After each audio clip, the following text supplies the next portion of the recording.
আসসালামু আলাইকুম সবাইকে। আসলে প্রচুর বৃষ্টি, ছাগলগুলা ঘর থেকে বের করানো যেতেছে না। এই ছাগলগুলাকে আসলে ঘরের মধ্যে খাবার দিলাম। এই যে বাচ্চাগুলোও খাবার শিখে গেছে। তিনটা বাচ্চা। এটা আমার একটা মা ছাগল। ভয় পাইতেছে, ভিডিও করতেছি। এটা একটা মা ছাগল, আর এটা হলো আমার একটা বিটেলের ক্রস ছাগি।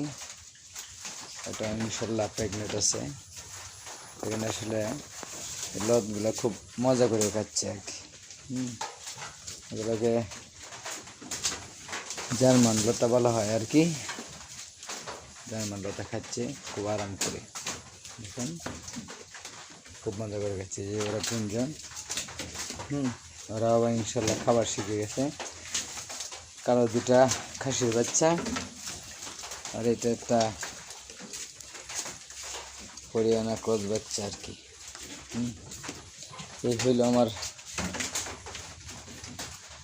খামারের আপডেট।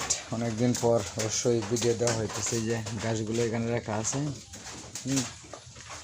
এই হলো আমার খামারের ছোট্ট প্রতিবেদন। আর মূল যে বিষয়টা না বললেই না হয়, খামার চালাইতে গেলে মেন হলো মেডিসিন।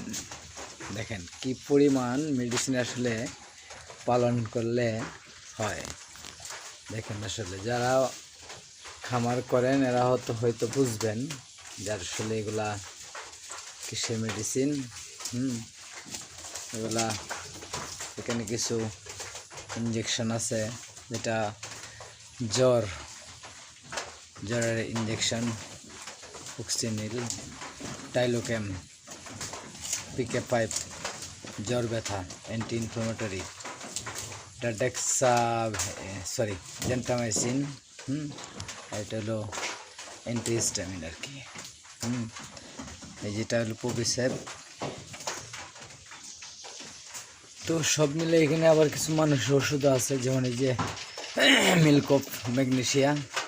এটা আসলে বাচ্চাদের যখন পায়খানা কষা হয়ে যায়, কিছুদিন আগে হয়েছিল, সেক্ষেত্রে এটা দিলে পায়খানাগুলো নরম হয়।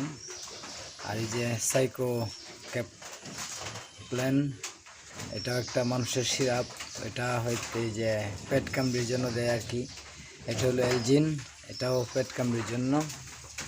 এখানে আছে বঙ্কো প্লাস, এটা হলো